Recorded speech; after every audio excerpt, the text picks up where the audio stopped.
Bienvenidos todos los que están aquí conectados con nosotros para la última presentación del semestre y su compañera Irene va a dar la presentación de nuestro último panelista. Bienvenidos y bienvenidas a la segunda presentación de la serie Healthcare and the Latinx Community de CLIC y el programa de Spanish for Medical Professions en la Universidad de Rice.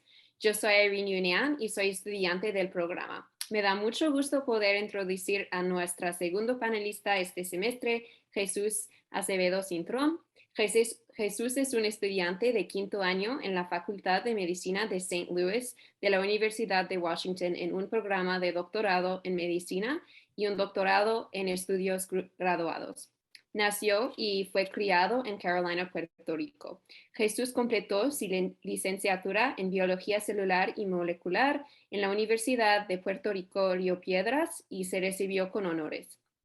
Luego de completar la licenciatura, Jesús decidió mudarse a Baltimore, Maryland, para completar un programa de posgrado de la Universidad de Johns Hopkins, durante el cual estudió la patogénesis genética del Parkinson.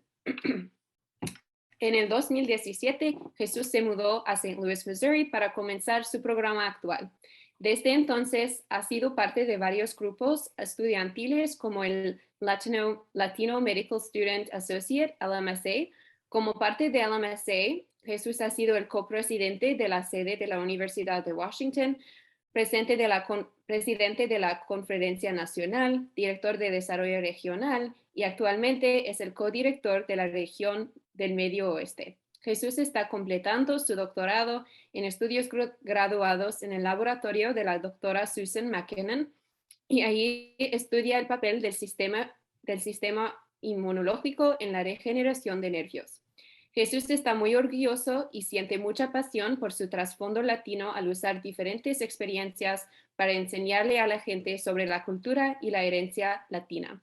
Durante su tiempo libre disfruta bailar, ver series de televisión y leer sobre el mercado accionario. Ahora voy a dar el micrófono a Jesús para su presentación. Muchas gracias, Irene. Buenas tardes a todos. Como bien dice, mi nombre es Jesús Acevedo y es un placer estar aquí dándoles esta presentación acerca del camino hacia la escuela graduada.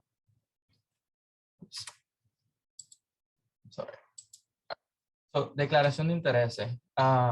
Actualmente, como dijo Irene, soy el copresidente del Latino Medical Student Association, o LMSA, de la región del Medio Oeste. Y aquí, para esta presentación, yo no estoy representando al LMSA. Comenzamos. ¿Qué es la escuela graduada?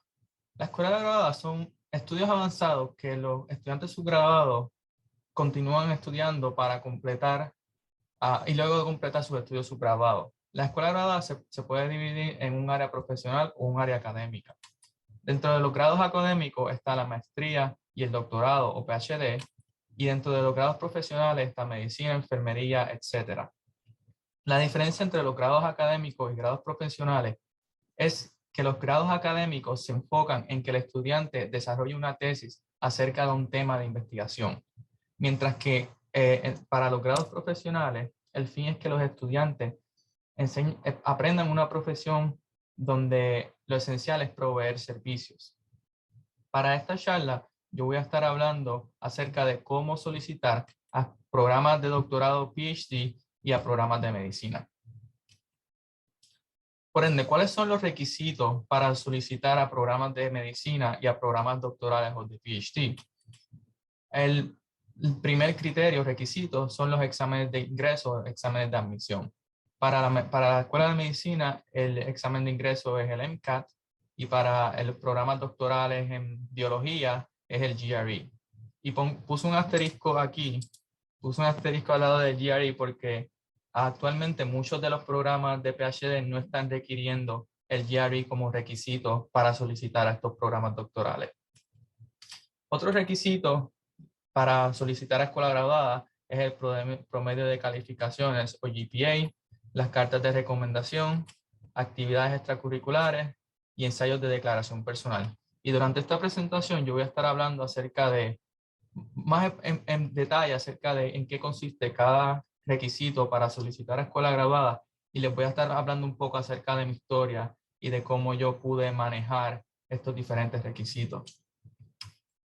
Como el primer requisito que voy a estar discutiendo son los exámenes estandarizados de ingreso. Para la Escuela de Medicina, como mencioné, el examen de admisión es el MCAT. El MCAT está dividido en 4 secciones que incluyen ciencias biológicas, ciencias químicas y físicas, ciencias sociales y razonamiento verbal. Y el intervalo o la puntuación que puedes obtener es entre 472 y 528. Y el MCAT es sumamente importante porque se utiliza como herramienta de evaluación preliminar. Esto significa que cuando ustedes someten la solicitud y le llega a los evaluadores o a la universidad, uno de los primeros requisitos que ellos van a ver y a evaluar es el MCAT.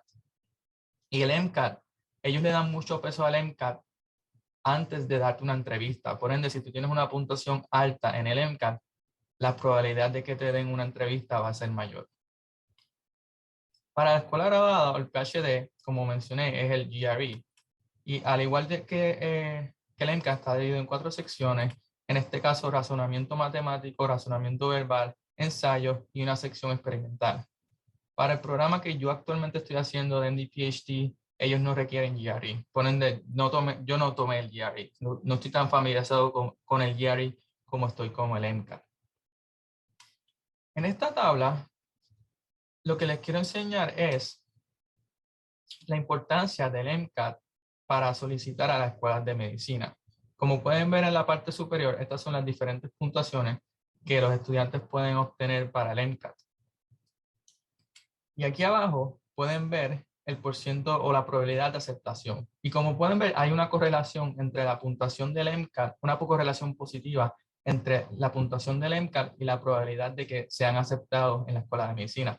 Por ejemplo, si sacaste menos de 486, que es una puntuación baja, la probabilidad de que te acepten es de 0.5%. Sin embargo, si obtienes una puntuación más alta de 517, la probabilidad aumenta significativamente.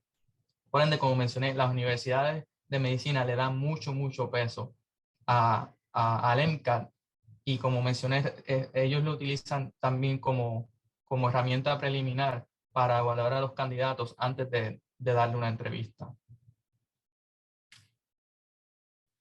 Entonces, aquí en esta parte le voy a enseñar mis puntuaciones del MCAT. El MCAT para mí fue un reto muy grande. Y les voy a explicar por qué. Estas fueron mis primeras, yo tomé el MCAT 3 veces antes de tener una puntuación con la que yo me sentía cómodo solicitando a la escuela de medicina. Y estas fueron las percentilas que yo tuve esas primeras 2 ocasiones.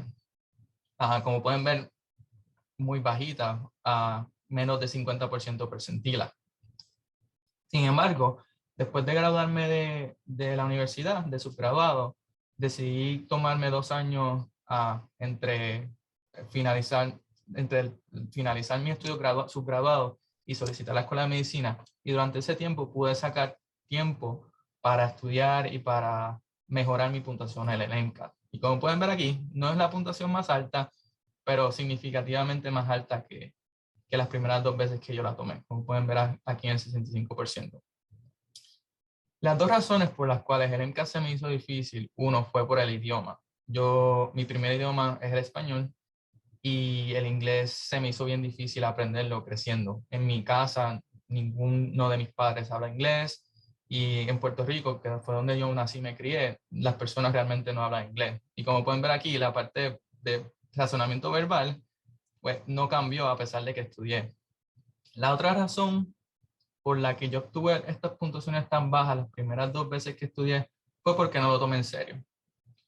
Y yo pensé que por tener un GPA de 4 puntos, yo no necesitaba estudiar para el MCAT. Y estaba completamente erróneo. Para el MCAT uno tiene que sacar tiempo para estudiar. No importa cuánto tú sepas, si tienes un GPA de 4 puntos, tienes que sacar tiempo para estudiar y no puedes subestimar este examen, ni este tipo de examen. Y pues eso fue una lección de vida para mí. Me enseñó que debía ser más humilde, que debía coger estos exámenes más en serio y sacar tiempo para ello. Por ende, mis consejos para obtener una mejor puntuación en exámenes estandarizados, específicamente en el MCAT: estudiar con tiempo. Tienen que sacar tiempo para estudiar para el MCAT. Y lo que yo recomendaría es que estudies para el MCAT cuando la carga académica sea menor, cuando no tengas tantas clases de concentración, etcétera, o estudiar en un periodo de vacaciones como vacaciones de verano o invierno. También si después de graduarte de estudios subgraduados decides tomarte un año para investigar, para hacer otro tipo de cosas, eso puede ser también un buen tiempo para estudiar para el MCAT. Y el otro consejo que yo les doy es practicar, practicar, practicar. Nunca es suficiente practicar. Y la razón por la cual les digo esto es que estos exámenes estandarizados son bien similares. Ellos están examinando un concepto. Por ende, las preguntas son bien similares. Y mientras más practiques, más familiarizado vas a estar con ese tipo de preguntas, más cómodo te vas a sentir el día del examen y la probabilidad de que saques la pregunta bien va a ser más alta. En adición a eso, debo mencionar que el MCAT, las secciones del MCAT son por tiempo. Ustedes tienen un tiempo limitado que deben completar las diferentes secciones. Por ende, si estás más familiarizado con las preguntas, se te va a hacer mucho más fácil entenderlas y poder contestarlas lo más rápido posible. Entonces, para practicar existen diferentes recursos. Existen los bancos de preguntas, tú puedes hacer tus propias fichas de aprendizaje con este programa que se llama Anki, hacer exámenes de práctica. Yo recomendaría que antes de tomar el MCAT, por lo menos hagan 1 o 2 exámenes de práctica, de nuevo para familiarizarse con el tipo de preguntas y para saber cuánto tiempo te toma contestar cada parte, cada sección. Y el otro consejo que les daría es revisar las explicaciones de cada respuesta. Después de hacer un examen de práctica, ve pregunta por pregunta y revísala. No importa si la sacaste bien o mal. Eso es bueno porque te enseña si entendiste el concepto, si lo conoces el concepto. Y es otra forma también de aprender a familiarizarte con este tipo de preguntas y con el contenido que hay en estos exámenes. ¿Alguna pregunta? ¿O eso al final? Al final, al final. Ok.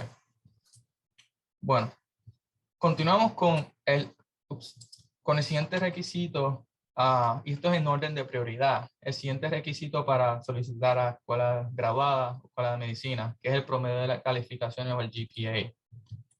El GPA, junto con el MCAT o el GRE, es utilizado para hacer esa evaluación inicial de los candidatos, y ahí es cuando la escuela decide, o el programa de medicina decide si le dan entrevista o no a ese estudiante. Y un buen GPA te puede compensar por una puntuación baja en el MCAT, como me pasó a mí. Yo tenía un GPA de 4 puntos, pero mi MCAT no fue el más alto. Pero por tener un GPA alto, eso compensó la puntuación baja del MCAT.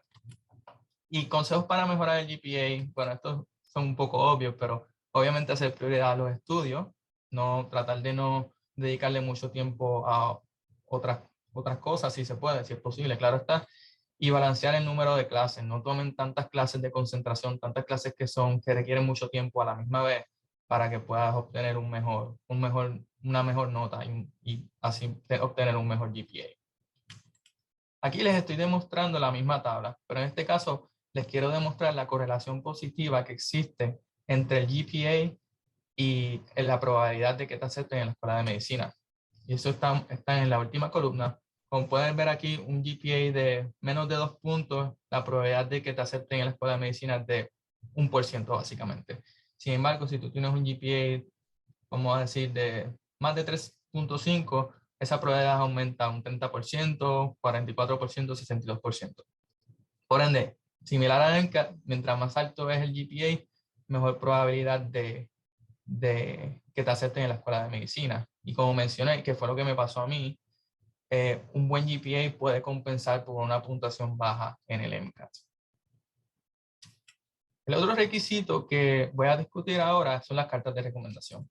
Las cartas de recomendación básicamente son cartas de apoyo escritas por profesores, investigadores o médicos que te conozcan, con los cuales tú hayas trabajado. Las escuelas graduadas y las escuelas de medicina usualmente piden entre 3 a 5 cartas de recomendación. Y esto es una foto de los diferentes, de cuando yo solicité a la escuela de medicina, los diferentes profesores que escribieron cartas de recomendación y tú puedes asignarlas a las diferentes escuelas de medicina. ¿Cuáles son mis consejos para obtener las cartas de recomendación? Calidad mejor que cantidad.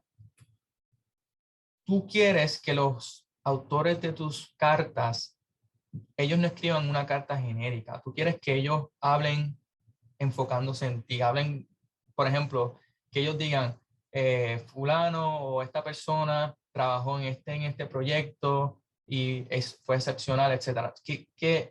Tú quieres alguien que te conozca, que conozca tu trabajo, que conozca los detalles de lo que tú has hecho. Por ende, las cartas se las deberías preguntar a personas que estén profesionalmente familiarizados con tu trabajo, con el trabajo que has hecho durante tus años subgraduados. Ejemplo, pueden ser profesores con los que hayas tomado varios cursos, investigadores con los que hayas trabajado o colaborado, y médicos también con los cuales hayas investigado o trabajado. El otro consejo que les doy cuando pidan las cartas de recomendación es que las pidan con tiempo, porque obviamente los profesores se van a tomar, obviamente están ocupados con las clases y posiblemente otros estudiantes les van a pedir cartas de recomendación. Lo ideal sería pedir las cartas con anticipación para que ustedes puedan someter la solicitud a Escuela de Medicina o al programa doctoral lo más pronto posible. Otro consejo que a mí me dieron una vez fue cuando uno pide una carta de recomendación, uno debe decir al profesor, como que profesor, usted me puede escribir una carta de recomendación fuerte, una carta de recomendación fuerte. La estoy traduciendo del inglés que me dieron el consejo. Sobre ese tipo de cosas, traten de buscar gente o profesores que les escriban una carta de recomendación que hable de ustedes, del trabajo del que han hecho. El próximo requisito que voy a discutir son las actividades extracurriculares. Y primero me voy a enfocar en medicina porque las actividades, la importancia de las actividades extracurriculares entre medicina y un PhD son bien diferentes. Las actividades extracurriculares básicamente son actividades educativas que sirven para que el estudiante explore diferentes ámbitos de una carrera o una profesión. Estas son las siguientes actividades extracurriculares que un estudiante con interés en hacer medicina deberían hacer, y esto es en orden de prioridad o de importancia. La primera actividad extracurricular que los estudiantes subgraduados con interés en medicina deberían hacer es hacer sombra o shadowing. Shadowing significa tú contactas a un médico y le preguntas, doctor, ¿podría venir a la clínica una vez en semana y básicamente seguirle usted y ver cómo usted trabaja, cómo ¿verdad? Pasa el día, etcétera? Pues esa es una de las actividades curriculares que las escuelas de medicina, ellos quieren que el estudiante el candidato haya hecho eso, porque eso demuestra que el estudiante tiene una idea de cómo funciona una clínica, de cómo es el médico, doctor o la doctora pasa el día. Por ende, yo diría que shadowing, si tienen escuela de medicina, debería ser una prioridad como actividad extracurricular. La segunda es el servicio comunitario o ser voluntario en una entidad sin fines de lucro. Y esto porque los médicos, la medicina, como bien dije, es un grado profesional. Por ende, se enfoca en proveer un servicio. Y las escuelas de medicina quieren ver que tú tienes experiencia proveyendo un servicio o ser voluntario o proveyendo a los demás. Por ende, esa sería la segunda actividad extracurricular que yo recomendaría que los estudiantes de medicina hicieran. Ahora, las siguientes actividades extracurriculares no son tan importantes, pero si ustedes tienen tiempo, si el estudiante tiene tiempo, pues se recomendarían que también hiciera.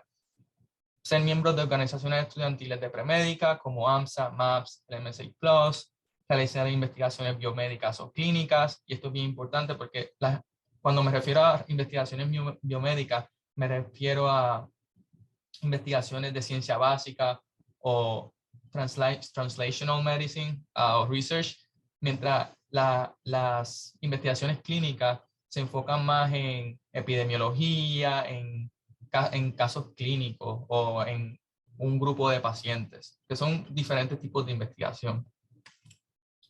Y además de eso, asistir a conferencias regionales o nacionales, tanto para ver qué otros grupos están haciendo, pero también para presentar tus investigaciones.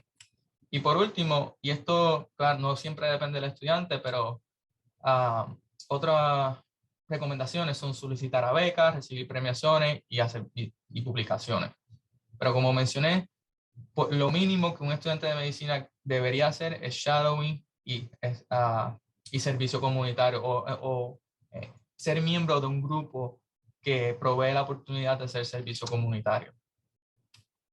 Ahora voy a cambiar un poco y voy a hablar de las actividades extracurriculares, pero para el PhD y escuela graduada, ya que difieren en términos de prioridad. Para la escuela graduada, lo más importante es investigar. Y las investigaciones deben ser de ciencia básica o biomédica. No deben ser investigaciones clínicas. Y actualmente los programas, y lo dicen en la página cuando uno solicita, ellos requieren al menos 1.5 años de investigaciones para que ellos vean tu solicitud o por lo menos tengan una entrevista. Entonces, para el PhD, lo más importante es hacer investigaciones. Y claro, esto obviamente, esto no es requerido. Cuando yo solicité al programa de PhD, yo no tenía ninguna publicación. Pero si publicas, obviamente, se ve mucho mejor y te hace un candidato más fuerte. Las otras actividades extracurriculares que yo recomendaría sería presentar tu investigación en conferencias regionales y nacionales, SAGNAS, ABRACAMS. Estos son simposios o conferencias para estudiantes de minoría. Lo otro que recomendaría es participar en programas de verano o internados de verano en otras universidades. Mientras yo estaba en la Universidad de Puerto Rico de subgraduado, yo tuve la oportunidad de ser internado en Cornell y aquí en WashU. Y eso me ayudó mucho a obtener una carta de recomendación de un profesor aquí en WashU y posiblemente me ayudó a que me dieran entrevista y me aceptaran en este programa. Y básicamente eso es lo que digo aquí, que esos internados te dan una oportunidad para conocer la oferta académica y los investigadores en otras universidades que tú estés interesado en hacer tu escuela graduada. Pero de nuevo, lo más importante y lo mínimo que los estudiantes deberían hacer si tienen un interés en hacer un PhD en ciencia biológica, ciencia biomédica, es hacer investigaciones. Esa debe ser la prioridad. Y otra actividad extracurricular, se me olvidó de esta, es proveer tutoría o ser asistente de enseñanza o como se dice en inglés, TA. ¿Cuáles son mis consejos para las actividades extracurriculares? Tratar de involucrarte lo más pronto posible. Claro, es difícil cuando uno está en subgrado, empezando como un freshman o un prepa, en español le decimos. Es difícil conocer realmente qué tú quieres hacer. Pero si tú sabes lo que tú quieres hacer, involucrarte lo más temprano posible ayuda porque vas a tener más tiempo trabajando en un proyecto y vas a tener más oportunidades de actividades extracurriculares a través de tus estudios subgraduados. Como mencioné, mientras más tiempo le dedicas a un proyecto, mejores oportunidades tendrán para que te conozcan y para demostrar tu interés en dicho campo, sea la medicina o sea las investigaciones. El otro consejo es que hagas actividades que te atraigan. La oferta, hay muchos grupos, muchas actividades extracurriculares, pero deberías escoger algo que te atraiga, que te apasione, que estés interesado en aprender. No escojas algo que no te guste porque se te va a hacer como, no vas a querer hacerlo, no vas a tener la motivación suficiente para hacerlo. El otro consejo es escoger entre 1 o 3 proyectos para dedicarle mayor tiempo. De nuevo, calidad sobre cantidad.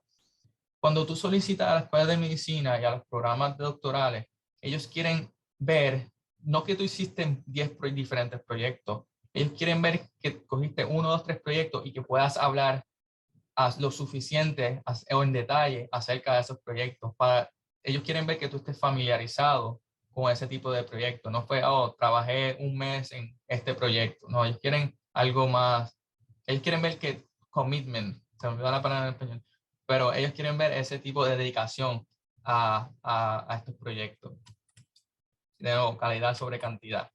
Y obviamente disfrutar de estas oportunidades, como dije, buscas actividades que te interesan, que te interesa aprender algo y cosas que tú crees que vas a disfrutar. El próximo y último criterio son los ensayos de declaración personal o en inglés personal statements. Esto de la declaración personal sirve como oportunidad para los entrevistadores para que te conozcan. Esta es una oportunidad para tú contarles tu historia, los triunfos, los fracasos y los retos. Por ejemplo, cuando yo solicité aquí al MD-PhD, yo dije que uno de mis retos fue obviamente el inglés y el MCAT. Esos fueron mis dos retos y les hablé un poco de cómo pude sobrellevar esos dos retos que tuve. Y los temas discutidos en esta declaración, las preguntas estas son preguntas de referencia de las cuales tú puedes hablar en en estos ensayos de declaración personal, es por qué escogiste esta carrera, qué te inspiró a realizar una carrera en medicina, qué has hecho para demostrar a los entrevistadores que estás interesado en dicha carrera y cuáles son tus metas a culminar tus estudios médicos. Y estas preguntas son más enfocadas a medicina. Pero en el siguiente slide les tengo los consejos para los ensayos de declaración, pero para la escuela graduada. De nuevo, para el PhD, el ensayo sirve para que ustedes hablen del tipo de investigación en las cuales han participado. Pero siempre incluyendo los proyectos investigativos más relevantes o los proyectos a los cuales has dedicado mayor tiempo. Y los temas discutidos o preguntas guías que ustedes pueden contestar en estos ensayos es por qué quieres ingresar a escuela graduada, cuáles experiencias has tenido investigando y por qué estás interesada en nuestro programa. Por ejemplo, en la escuela graduada, diferente a la escuela de medicina, los solicitantes o los estudiantes, ellos solicitan a un programa específico, ya sea, por ejemplo, neurociencia, genética, biología celular, etc. Por ende, ellos quieren saber, los directores del programa quieren saber por qué estás solicitando un programa de neurociencia y no un programa de genética, etc. Esta parte de la presentación, lo que le he hablado, básicamente resume los requisitos que los estudiantes deben completar para solicitar a la escuela de medicina o a programas graduados. Ahora, ¿qué sucede luego de la solicitud primaria? Una vez somete esa solicitud primaria. Para la escuela de medicina, usualmente las escuelas individualmente te envían una solicitud secundaria. En esta solicitud secundaria, los estudiantes básicamente tienen una oportunidad para declarar su interés en diferentes instituciones. Y después de someter la solicitud secundaria, ahí tienen la entrevista. Para la escuela graduada, usualmente no hay solicitud secundaria, ya que para escuela graduada los estudiantes solicitan directamente a los diferentes programas. Por ende, luego de solicitar someter la solicitud primaria, básicamente lo que viene es la entrevista. Ahora, no siempre las cosas, ¿verdad? Los planes no son como uno quiere.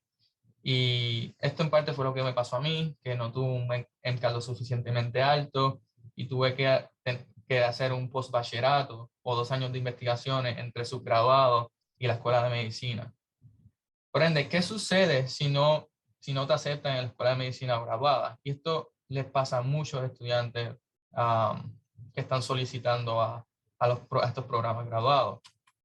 Analizar y evaluar qué falló. Tratar de ir sobre la solicitud y ver qué fue lo que me faltó, qué fue la puntuación, quizás las puntuaciones no fueron las más altas. Si es posible, preguntar a los entrevistadores por comentarios acerca de la solicitud, preguntarle a los entrevistadores, mira, ¿qué fue lo que no funcionó en mi solicitud? ¿Qué le hace falta? ¿Qué debo mejorar? Y si aún te interesa hacer esta carrera de medicina graduada, saca el tiempo para trabajar en estas áreas deficientes. Y yo sé que puede ser un poco frustrante porque uno tiene esta idea de, después de graduarse de bachillerato o subgraduado, inmediatamente ir a la escuela de medicina. Pero como dije, cada cual tiene su propio camino. Y si eso es lo que te apasiona, ve por ello. No trates, estas cosas sí frustran, pero no trates de que estas cosas te saquen de ese camino. Por ende, saca el tiempo, si todavía, ¿verdad?, estás interesado en esa carrera, para trabajar en esa área deficiente. En mi caso, era el MCAT y tomé esos 2 años para estudiar y para mejorar mi solicitud. Como ven aquí está el ejemplo. La otra opción que tienen si no te aceptan en la escuela de medicina es realizar algún otro programa post-subgraduado. Existen muchísimas opciones. Puedes hacer un programa post-bachillerato, un postbac que eso fue lo que yo realicé. Y durante esos 2 años, básicamente lo que estuve haciendo fue investigaciones. Puedes trabajar como técnico en un laboratorio de investigación, puedes también realizar una maestría. Usualmente los estudiantes de medicina que están interesados en medicina hacen una maestría en salud pública. Es importante que si después de graduarte, inmediatamente después de graduarte de subgraduado, y si no vas directamente a escuela de medicina, que busques algún programa para que cuando vuelvas a solicitar, eso te va a hacer un mejor candidato debido a las experiencias que vas a tener.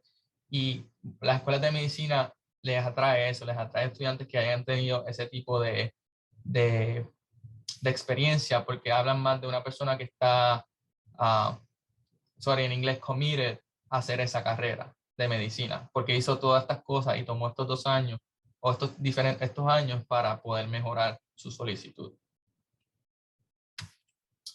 Y estos básicamente son mis consejos finales. Yo sé que puede ser mucha información en un periodo corto de tiempo, pero mis consejos finales, como dije, una vez estén subgraduados, lo ideal sería tener una idea de lo más temprano posible del tipo de carrera que quieres seguir.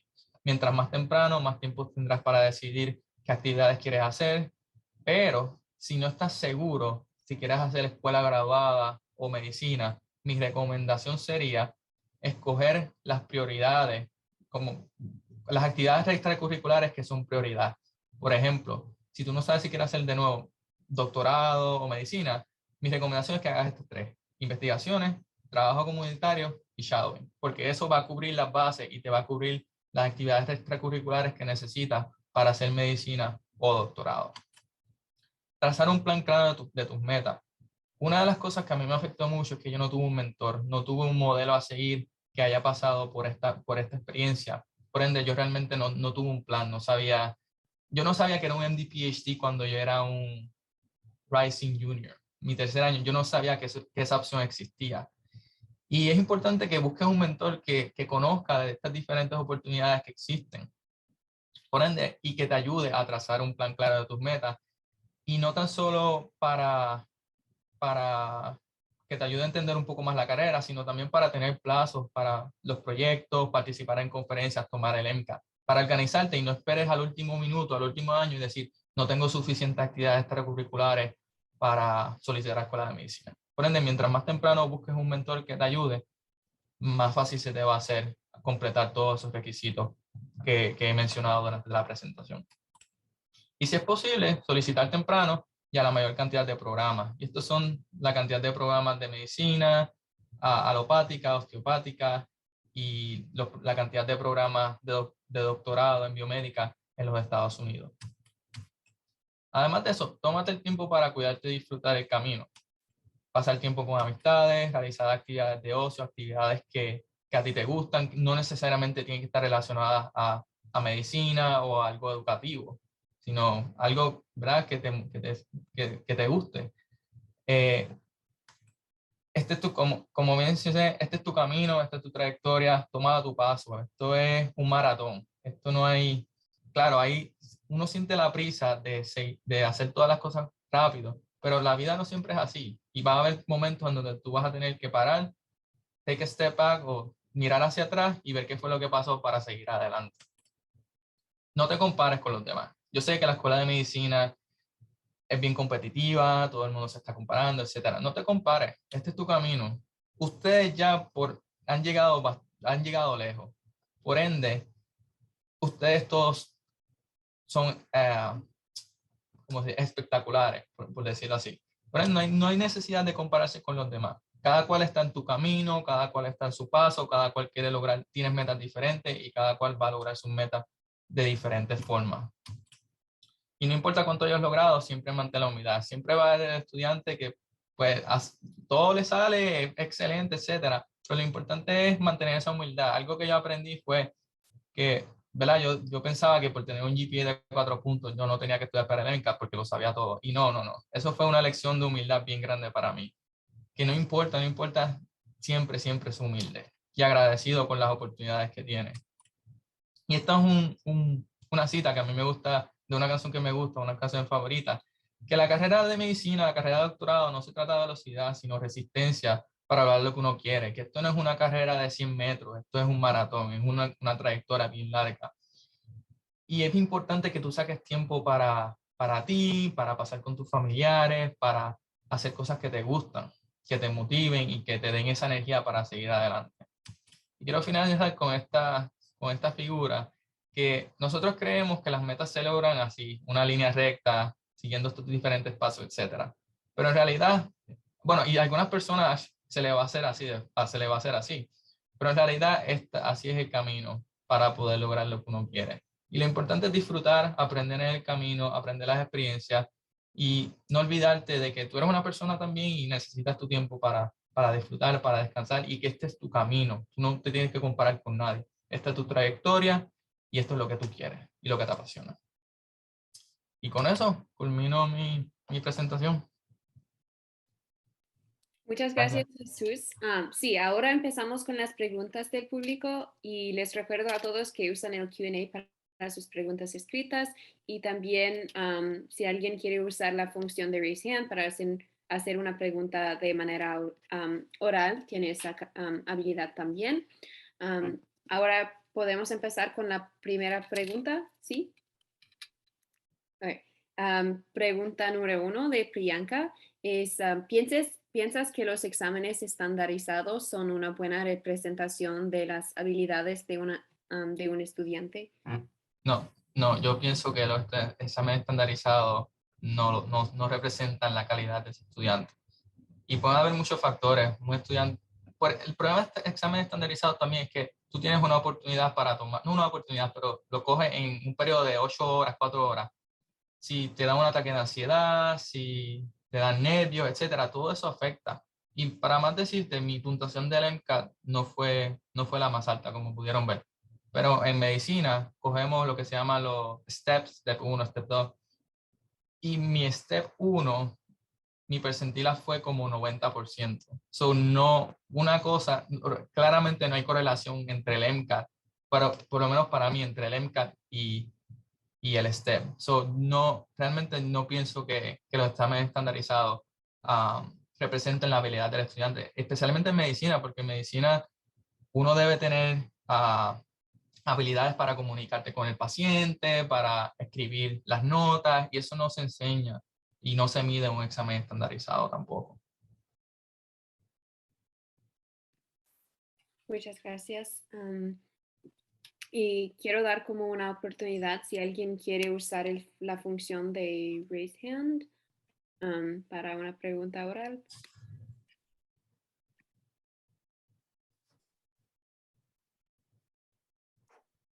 Ok, Rebeca, ahora le voy a dar permiso para que pueda hacer su pregunta. Recientemente, los exámenes estandarizados no son tan importantes para las universidades. Es opcional en muchas universidades. ¿Y usted piensa que las escuelas de medicina y de grad school van a seguir esta tendencia? Para la escuela bueno, voy a empezar para la escuela, para el PhD. Para el PhD ya muchos los top programs o los programas más prestigiosos, ya ellos no están requiriendo el GRE o ese examen estandarizado. Para escuela de medicina todavía todavía el MCAT tienes que tener una puntuación alta para tener más probabilidad de entrevista. Sin embargo, han habido varios movimientos o varias ideas de hacer el MCAT pass-fail o pasar-no pasar, ya que el Step 1, que fue el primer examen para licenciatura de medicina, lo van a hacer pass-fail o paso o no paso a partir del próximo año, del 2022. Por ende, todavía para el MCAT no se sabe realmente lo que se va a pasar y esto está en sus etapas primarias, pero se está pensando que el MCAT también debería ser pass-fail o paso o no paso, pero todavía no. Para escuela de medicina no. Ok, gracias. Y nuestra tercera pregunta de Lauren, ¿recomienda ciertas asignaturas más que otras para los estudiantes que quieren hacer un MD o PhD? Realmente no.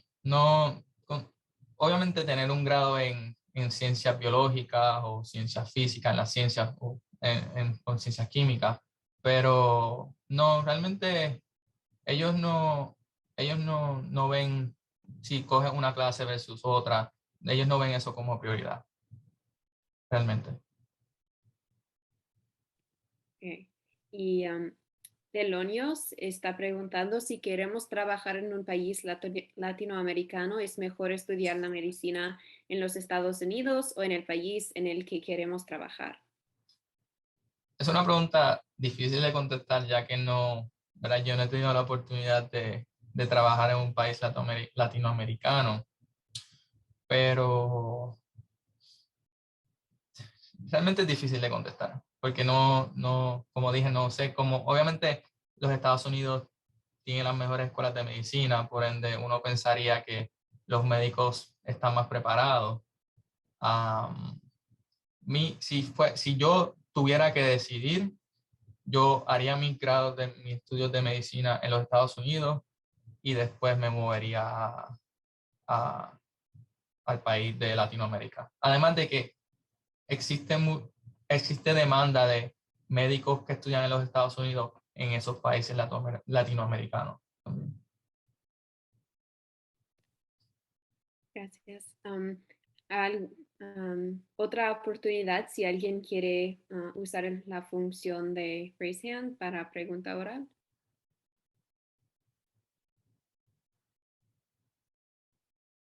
Okay, entonces seguimos con Lauren. Está preguntando si tiene algún consejo sobre cómo balancear los estudios con las actividades extracurriculares.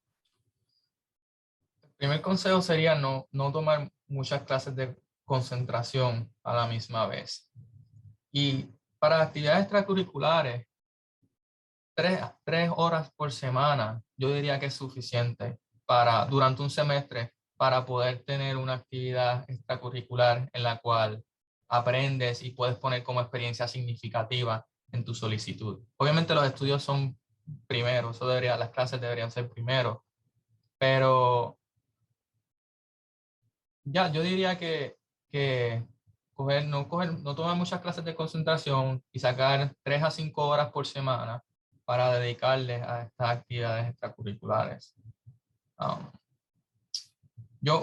Algo que me arrepiento un poco fue cuando hice mi subgraduado, fue tomar muchas clases. Yo tomé muchas más clases de las que yo requería. Y ahora que veo hacia atrás, me arrepiento un poco porque no tuve la oportunidad de explorar y hacer otras cosas o actividades extracurriculares que quería hacer. Por ende, tratar de no coger muchas clases de concentración y sacar 3 a 5 horas por semana para esas actividades extracurriculares. Nuestra quinta pregunta, ¿será mejor obtener cartas de recomendación de profesores de varias asignaturas o solo de los profesores de tu mejor asignatura?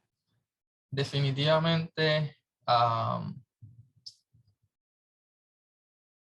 es una pregunta, porque puedes preguntar de los dos, pero yo diría que tomar clases de un profesor con el cual o la cual hayas cogido varias clases, porque ellos pueden hablar de tus diferentes aptitudes en las diferentes clases. Pero eso no significa que no deberías preguntarle al profesor de tu mejor asignatura. Pero yo pondría en prioridad un profesor o profesora con la cual yo tomé varias clases. Y eso fue lo que yo hice en mi solicitud. Yo le pedí cartas a profesores con los cuales cogí 3 clases, 3 diferentes asignaturas. Y ellos te conocen. O sea, ellos se van a acordar de ti si tú continúas tomando clases con ellos. Y te pueden conocer a un nivel profesional diferente también. Priyanka está preguntando cuál es su opinión sobre tomar un año de sabáticos o gap year y qué sugiere que los estudiantes hagan durante un año de sabático. Pues yo hice 2 años sabáticos y definitivamente ayuda. Si tú piensas que tú no estás listo o tú piensas que no eres un candidato fuerte para la escuela de medicina, yo diría que eso es una excelente opción para mejorar tu solicitud. Y no importa lo que tú hagas, investigación o maestría, durante esos años, lo importante es trabajar en las deficiencias de tu solicitud. Por ende, la mía fue el MCAT. Que hice esos años sabáticos, me enfoqué en mejorar la puntuación del MCAT para ser un mejor candidato. Esa es mi recomendación, es que esos años sabáticos trabajes en mejorar las debilidades de tu solicitud. Y muchos estudiantes actualmente están tomando años sabáticos antes de solicitar a las escuelas de medicina. Eso es más común de lo que uno piensa.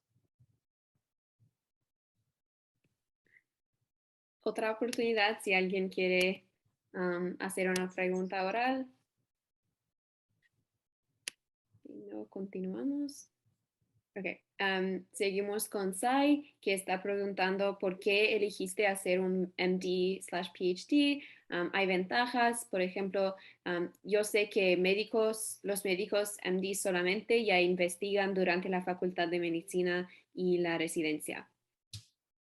Elegí ese MD-PhD porque inicialmente cuando solicité a escuela o estaba en estudios subgraduados, yo quería hacer medicina, pero por alguna razón empecé a investigar y me gustó mucho, me gustó ese tipo de investigación. Lo otro es que los avances en medicina van a salir siempre de un laboratorio, de lo que se encuentra en un laboratorio.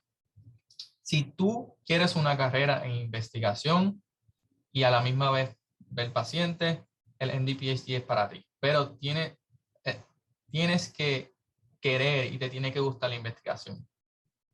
Y yo sé que algunos MDs o médicos también pueden hacer investigación, pero la parte del MD-PhD es que el PhD te da esa formación de cómo solicitar a becas, cómo manejar un laboratorio, cómo tener un pensamiento diferente, porque los médicos, ellos diagnostican, ellos ven patrones. En el PhD es un poco diferente. Como un PhD piensa es diferente a como un MD piensa. Pero si quieres hacer MD PhD, te tiene que gustar la investigación, definitivamente. Y eso te abre la oportunidad. Hay también carreras que son dedicadas a MD PhDs para que sean facultad más rápido, versus los MD que no tienen esa opción tampoco. Pero de nuevo, la investigación, eso son carreras que sí vas a ser médico, pero también tienes que ser investigadores. Gracias. Alice está preguntando cómo podemos aprovechar las oportunidades de hacer sombra. Vamos a aprovechar. Realmente, lo de hacer sombra es tú ver cómo la clínica funciona, básicamente. Ver cómo el paciente interactúa con el médico. Y esas son las cosas que yo escribí en mi solicitud. Yo estuve en una clínica de ALS y yo veía cómo el médico, haciendo los exámenes físicos, podía realizar este diagnóstico. So, es más bien una experiencia educativa donde básicamente estás observando y estás viendo cómo es esa carrera. A veces puedes ayudar al médico, no tratando al paciente, obviamente, porque no somos médicos, pero ya es más para observar realmente y saber cómo la clínica funciona, y ustedes usan esa experiencia y la escriben y ustedes usan esa experiencia para demostrarle a los entrevistadores que ustedes saben que tienen una idea de cómo es una carrera en medicina. La siguiente pregunta, ella está preguntando si pudieras haber hecho una cosa diferente en la universidad con respecto a la escuela graduada, ¿qué sería y por qué? Yo creo que tratar de buscar un mentor más temprano, tratar de involucrarme con investigación más temprano. Lo otro es buscar un laboratorio donde el mentor esté dedicado a que los estudiantes puedan ser exitosos. En el laboratorio que yo investigué, había demasiado subgrabado y realmente no tenía mucha interacción con el PI o con el investigador principal. Y pues no fue en términos de mentoría, no fue la mejor experiencia para mí. Pero para investigación o para escuela graduada, tratar de buscar un laboratorio lo más pronto posible de un tema que te guste, obviamente, y tratar de buscar un mentor que sea reconocido porque ayuda a los estudiantes a ser exitosos. Diría que esas dos son los aspectos más importantes. También existen, para minorías, existen programas de investigación que ellos pueden solicitar y esos programas les dan estipendio, les pagan viajes a diferentes conferencias. Esa es otra opción que los estudiantes que quieren escuela graduada pueden hacer y solicitar. Pregunta 10 de Andreas es, describa una actividad extracurricular en la universidad en la cual trabajar como voluntario comunitario. Escribe una actividad.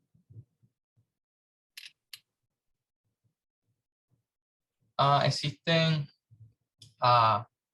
participar en health fairs, por ejemplo, en ferias de salud, donde puedes asistir a estudiantes de medicina, o tomando la presión, o tomando la glucosa.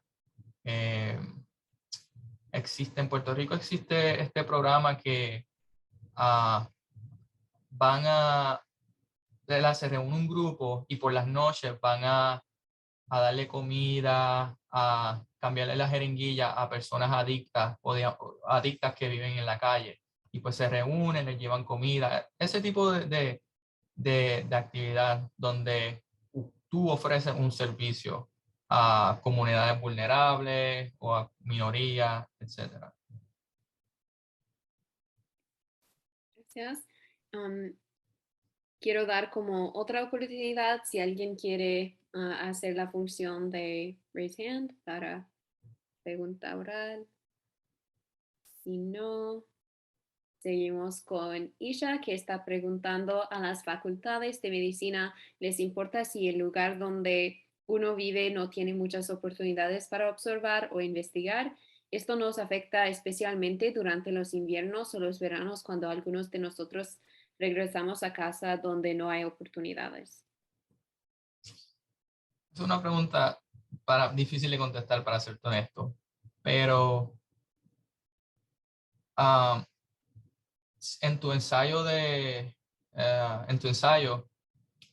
personal statement, puedes escribir eso, puedes decir, ¿verdad? Debido a donde me crié, a donde vivo, no habían estas oportunidades.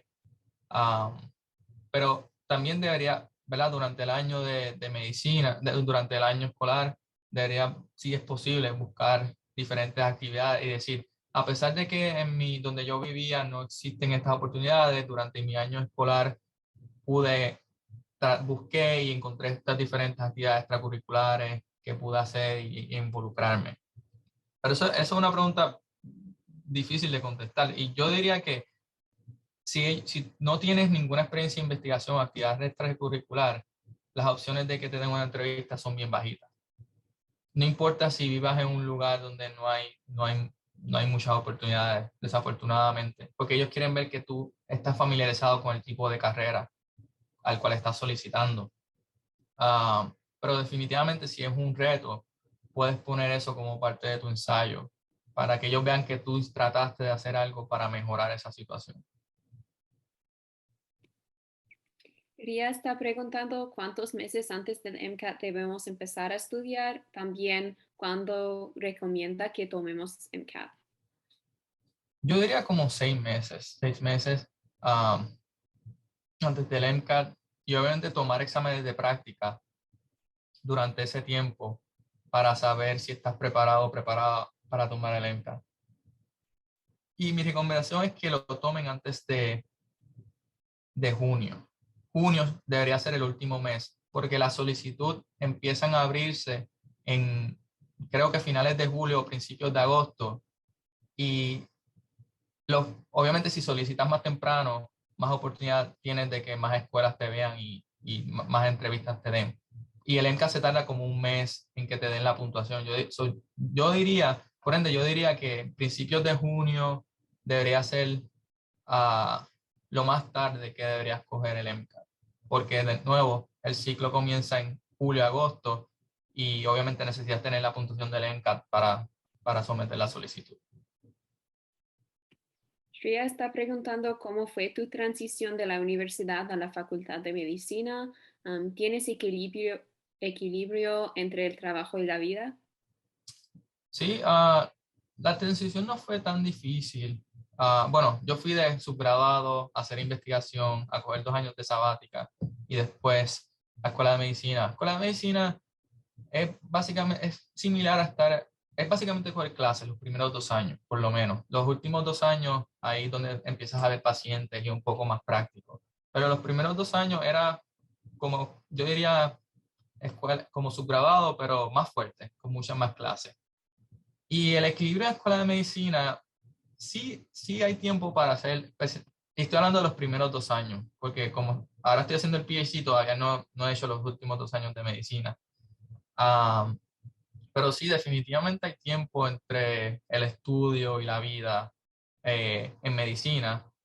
Y no hay tanto, claro está, pero sí lo hay. En PhD o graduado, el equilibrio es mucho, mucho mejor, porque en el PhD tú vas a tu propio paso y definitivamente hay tiempo para dedicarle a otras cosas en tu vida durante el PhD y en medicina, pero los primeros 2 años de medicina obviamente el tiempo es menor, el tiempo libre que tienes es menor. Aditi está preguntando, antes de la aplicación a la Facultad de Medicina, ¿es necesario saber qué especialización uno desea seguir? No, yo todavía no sé exactamente qué especialización quiero hacer. Por ende no es necesario. Si quieres hablar en tu entrevista y dejarle saber a tus entrevistadores, me interesa esta especialización por tal y tal razón, eso sería ideal, pero no es necesario para nada. ¿No? Johnny está preguntando en qué actividad participó que cree que fue más fácil, más útil para prepararse para la Facultad de Medicina. Más útil, siento. Yo diría que hacer sombra, porque ahí es cuando tú realmente tienes la oportunidad de ver en qué consiste una carrera en medicina y en cómo va a ser tu carrera, ¿verdad? Si sigues en medicina. Por ende, yo diría que hacer sombra, definitivo. Estoy pensando en otras, pero en los estudios subgraduados realmente te preparan para la escuela de medicina. De nuevo, los primeros 2 años, porque los primeros 2 años tú estás tomando clases y es como subgraduado, que tomas clases, pero es mucho más material que subgraduado. Rudy está preguntando, ¿puedes describir tu experiencia de shadowing más impactante? La más impactante que tuve fue en esa clínica eso fue en mis años sabáticos. Yo no hice mucho shadowing porque dediqué más tiempo a investigar. Yo no hice mucho shadowing o hacer sombra durante mis años de subgrabado. Yo lo hice más en mis años sabáticos. Y la más impactante fue esa experiencia que tuve como un año y medio haciendo sombra a un neurólogo que trabajó con pacientes que tienen ALS. Y él es un experto en ALS. Por ende, él era el que daba el diagnóstico final de si tienes ALS. Y fue impactante, ¿verdad? Porque ahí cuando él le tiene que dar la noticia al paciente que desafortunadamente tienen ALS. No sé si saben que ALS es la enfermedad neurodegenerativa en donde el paciente empieza a perder movilidad a través del tiempo debido a que las neuronas motoras se empiezan a morir. Y pues no hay cura para el ALS. No sabes cuándo vas a dejar de perder tu función motora. Y yo veía como el doctor, ¿verdad? Manejaba a los pacientes, de nuevo hacía el examen clínico y yo diría que fue una experiencia bien enriquecedora, realmente. Aprendí mucho y aprendí cómo manejar ese tipo de situación o tener una idea de cómo manejar ese tipo de situación difícil.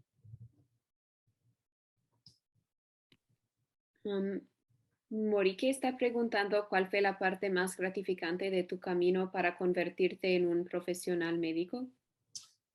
Bueno, todavía no soy profesional médico, por ende